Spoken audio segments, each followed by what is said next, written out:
Hi guys, welcome to the Fight Tonight channel. Paulie Malignaggi criticized of WBA amidst Gervonta Davis situation. Holding the secondary title at 135 pounds, Davis never gets recognized as a fully-fledged belt holder, due to George Kambosos Jr. having the Super WBA version. Despite this fact, Davis continually gets called a world champion when promoting his pay-per-view fights. The WBA has ruled that all super and regular rules must meet shortly. However, they have been unable to do so where Davis is concerned. That scenario unfolded due to Rolando Romero being to ex-interim title holder. Romero got ordered to fight Davis next before Kambosos could get considered, but former world champ Paulie Malignaggi remains unimpressed that this happening came about in the first place. Now, you're making secondary belts of the same sanctioning body belt, Malignaggi stated on his Paul TV show. You've got the super title with the WBA and the regular title, but you never see two guys fighting each other. At one time, there would have been a demand for the number 1 and 2 guys fighting each other. They wouldn't have wanted the fight, or at least the guy with no belt wouldn't have wanted the fight. Now in the everybody gets a belt generation, everybody just says, hey, you know what? I don't have to fight him. I can just parade myself on the network that I fight for as a world champion,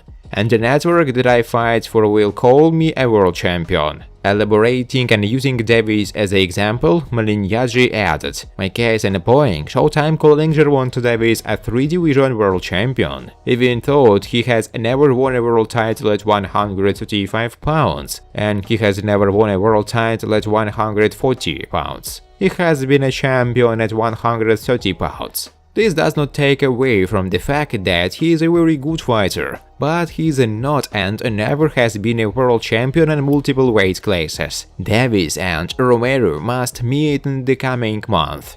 The WBA should then order the winner to face Kambosos by the end of the year. Kambosos himself is having some trouble nailing down an opponent after dethroning Teofimo Lopez. Offers made to Devin Haney, Garcia and Vasily Lomachenko are yet to breed a positive result. The Australian, who recently appeared at the tennis major won by Rafael Nadal, wants to stage a massive homecoming in a stadium this spring. Friends, before starting to watch this video, I would like to ask you to subscribe to my channel. If you really enjoy the content, then please subscribe to my channel and keep watching the videos. If you are subscribed, then you receive notifications about the release of new videos. You do not even have to look for anything personally. I really want to get 100 subscribers on my channel. I'm trying very hard, absolutely every day, and I need your support. Your likes, comments, reposts to social networks. Thanks to everyone who subscribes to my channel. You are my support. Thank you so much. Garcia blames Isaac Cruz for fight not happening.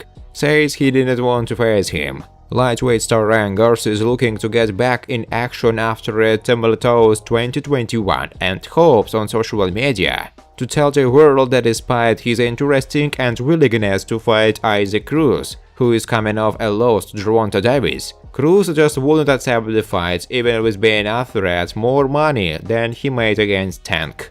Isaac Cruz didn't want to fight me, guys. That's the God's honest truth. I wouldn't have fought him in a heartbeat, no problem. But it's all good, bigger and better things. Bigger and better things. We offered Cruz more money than Gervonta Davis. You can try to do everything you can do it, but at a certain time they don't want to fight. Can't force nobody to fight at the end of the day. Garcia, 23, has been out of the ring for over a year and lost whatever momentum he had, at least in the boxing world, following his stoppage win over Luke Campbell. Garcia says he's looking to pick up right where he left off, but we will have to see what he and his team actually put together for him. The current champion has his peak of opponents.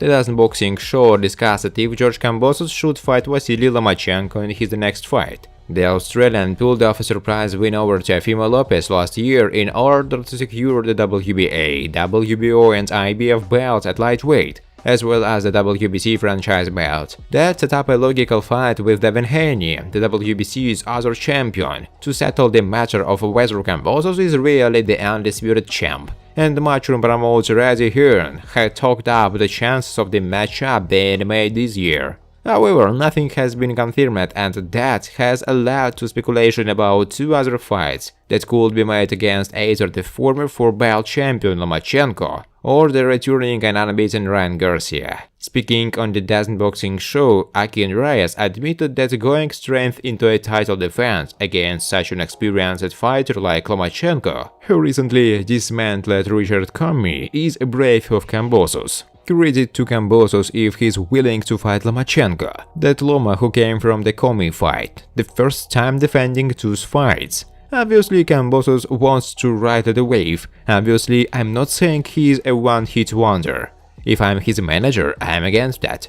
Barack Bass suggested that if the Ryan Garcia fight could not be made, then the current champion should not be made to wait to get back in the ring, asking, if Ryan's not ready, why not fight a top fight? Chris Mannix agreed, pointing out that with the unpredictability of boxing, particularly at lightweight in recent years, moving strength to a high-profile defense might be the pragmatic option regardless of the high risk. However, he acknowledged that a placeholder fight could suit his ambitions too. Kambosos has to be financially smart, he said. This is maybe his one opportunity to cash that lottery ticket. If you have to take a victory lap fight before the next big fight, sometimes you've got to do it. Sometimes the financials get in the way of making these fights happen. Devin Haney has always had high expectations for himself. As an amateur, Haney was lauded for his slick boxing skills. Not only does Haney believe that his overall skill set will make him a massive fighter, but with his level of competition currently rising,